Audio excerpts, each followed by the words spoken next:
Trump reassures Zelenskyy US will aid Ukraine as it can spare. Ukrainian forces push back and hold ground in Russian Kursk and Belgorod regions. And how Russia gets thousands of Chinese drones for war in Ukraine. The latest news next. During a phone call with Ukrainian President Volodymyr Zelenskyy, Donald Trump assured his counterpart that Washington would continue its support for Ukraine, according to the Wall Street Journal. According to people familiar with the conversation between the two leaders, Trump told Zelenskyy that he had ordered a review of the Pentagon's ammunition stockpiles following U.S. strikes on Iranian nuclear facilities last month. However, he did not instruct the Department of Defense to halt arms shipments to Ukraine.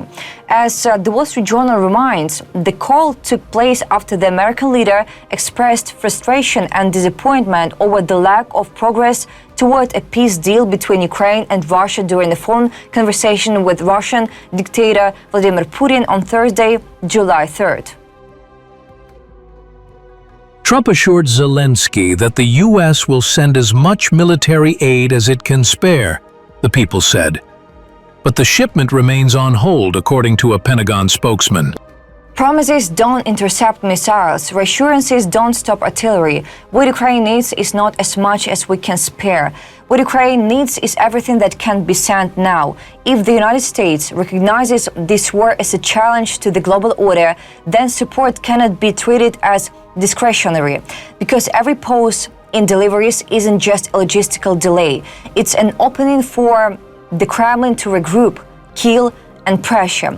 If Washington is reviewing its stockpiles after the strikes on Iran, that's understandable. But if it chooses not to send what it already can, that's a moral void in a moment when the cost is measured in lives per hour. President Trump has assured Zelenskyy that support will continue.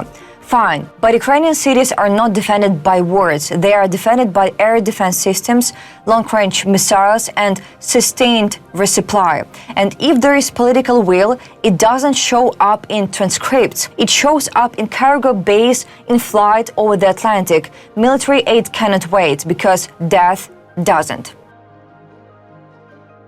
Republican Senator Lindsey Graham expects the Senate to advance a bipartisan bill on sanctions against Moscow that will allow tariffs to be imposed on countries supporting Russia's war, reported by Graham on X. Graham stated that it is time to end the bloodbath, commenting on the news of the largest aerial attack on Kyiv since the beginning of Russia's full-scale invasion of Ukraine. I expect the Senate will move the bipartisan Russian sanctions bill that will allow tariffs and sanctions to be placed on countries who prop up Putin's war machine and do not help Ukraine. Graham added that the bill would include a presidential waiver clause to give us President Donald Trump maximum leverage. The bill currently has 85 co-sponsors, and according to the senator, the number is growing. Previously, Graham stated that Trump had expressed support for the bill's adoption in Congress. The senator announced that new sanctions against Russia would be approved in July. This is not a diplomatic suggestion. It is a moral imperative. Every day without action fuels the machinery of destruction. Every silent transaction, every overlooked shipment, every bank that quietly clears a payment to a sanctioned Russian entity adds another child to a mass grave, another hospital to rubble, another name to a list of the dead. Sanctions are not symbolic anymore. They are strategic weapons. They must be sharp, global, and immediate, not soft, partial, or under review. We must stop speaking in maybes and start acting with certainty. If a government supports Russia, sanction it.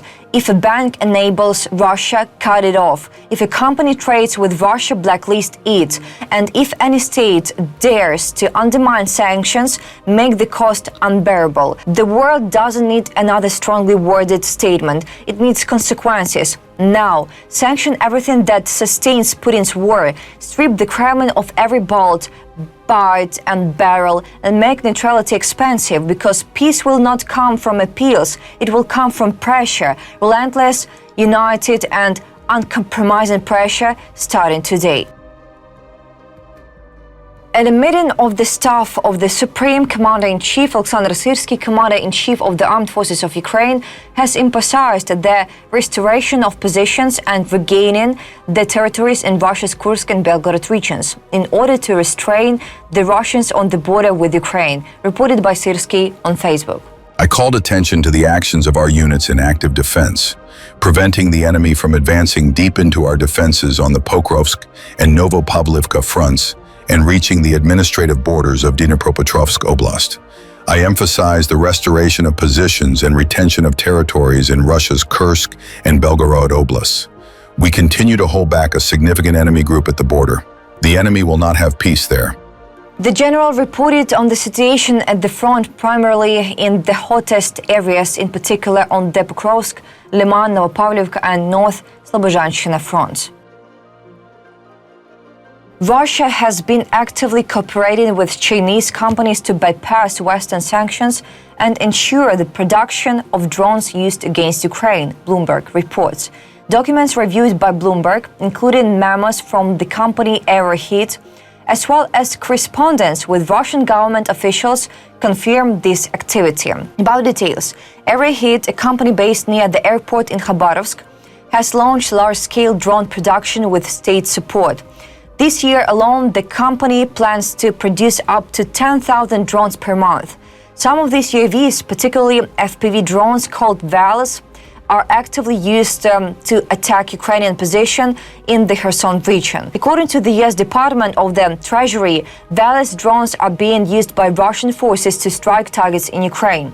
Sanctions against the company were imposed back in 2023, but Aeroheat continues operating and expanding production, key to scaling up China. The documents show that since early 2023, Aeroheat engineers have been working with Chinese specialists from the company Autel to localize production of the Autel Evo Max 4T drone model. This drone was originally designed for civilian use but proved effective in combat, particularly due to its resistance to electronic warfare systems.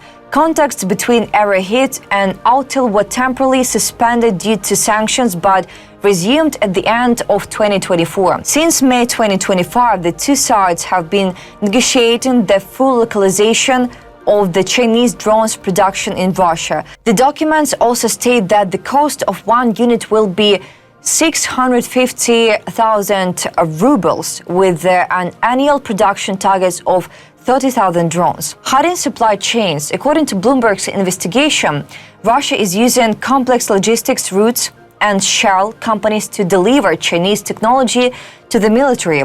Entities involved in these schemes formally operate in agriculture, seafood transportation, or aviation catering. In June 2025, Aeroheat appealed to Russia's Ministry of Defense for funding to scale production and further integrate the drones with Russian IT systems.